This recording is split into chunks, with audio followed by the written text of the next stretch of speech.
Hello, and welcome to version 12, part 1, the Crypts.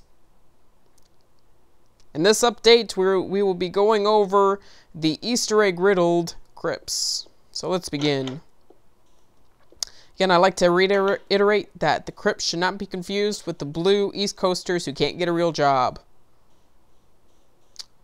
So we're just going to travel down here and try to avoid any mobs. I've had to stop and restart recording at least 3 different times because mobs have interrupted my recording. So let's hope we don't have any. But the Crypts, I was trying to go with a very Easter eggy feel, so I'll be going over all of the Easter eggs in detail.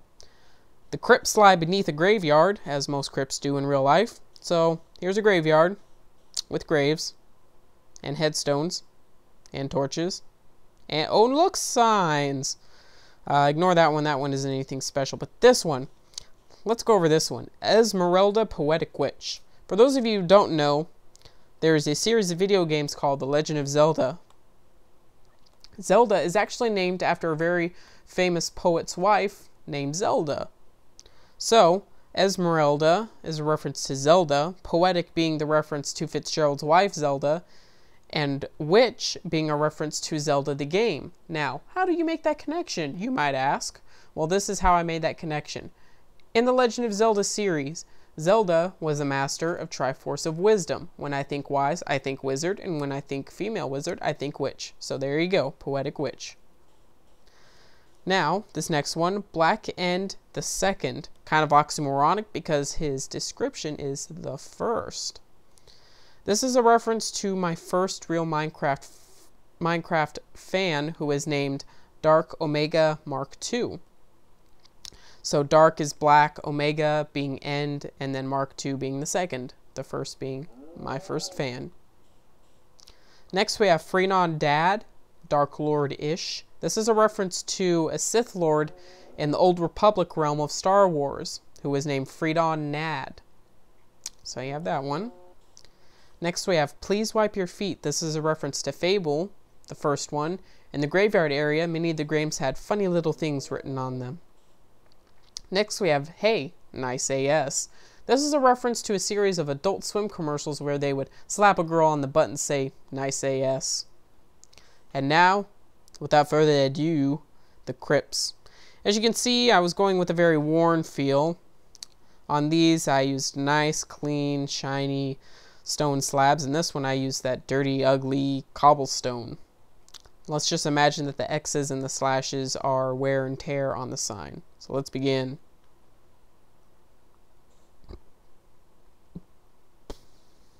Alrighty. Crypts are usually a series of tunnels that house the dead. More prominent members usually have their own rooms, while peasants are just kind of stuffed in the walls. So I made crypts for very prestigious people. Here is the first crypt. This is the crypt of Radok, warrior of powerful fire. With each crypt, I tried to use a different theme, both architecturally and with the actual building blocks. With this one, I used netherrack and lava. With the lighting source is fire, and the building style was simple and very orderly, very militaristic. As you can see, we have a sword. This thing has probably been lit 5 different times because of lava and fire. This probably should have been the last thing I put in, but it was the first thing I put in. Not the smartest idea.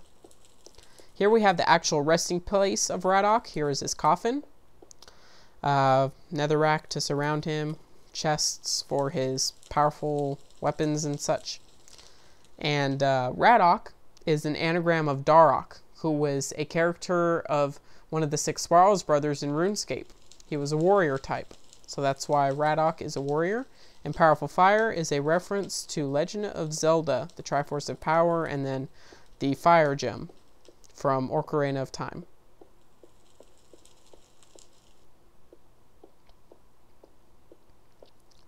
In the process of creating the crypts, me and Jeramiah found 2 separate mob spawners within 10 blocks of each other. Off in this direction is a skeleton spawner, and then over here is a spider spawner. So I set up some mob grinders and made them link up down here. There isn't really anything down here because you pretty much have to stay in here for mobs to spawn and for them to fall into the lava, but it does work nonetheless. Doesn't work so well with the spiders because they tend to just climb on the walls instead of fall in the water and die in the lava. But, oh well. Here we have the tomb of Rahim, the Wizard of Wise Oceans. With this one, I was going with an intricate yet chaotic idea. As you can see, there's glowstone all over the place and just random flowing rivers, yet very intricate. The two blocks of choice were water and glowstone, and wood was just kind of added because it looked like it would go well with the water. Here we have a staff that I made to reflect that Rahim is a mage. So going to the actual resting place. Glowstone, coffin, chests, and Rahim is an anagram of Arim, who was a mage type of one of the 6 Barrows brothers. And Wise Oceans is a reference to Legend of Zelda, the Triforce of Wisdom, and the Water Stone from Ocarina of Time. Now we have arrived at the final crypt. This is the crypt of Rakhil, Archer of Courageous Forests. With this one, I was going with an orderly yet intricate idea. The 2 blocks of choice were grass and mossy cobblestone, which I took from the mob spawners that I've been finding recently. The lighting tool of choice was torches because it seemed very natural, and also seemed natural to include trees. So I made trees. I made them by getting wood and hacking in leaves. And a little cool thing I did with the trees is I put torches in them so they light up in the dark. Although it's never dark in here.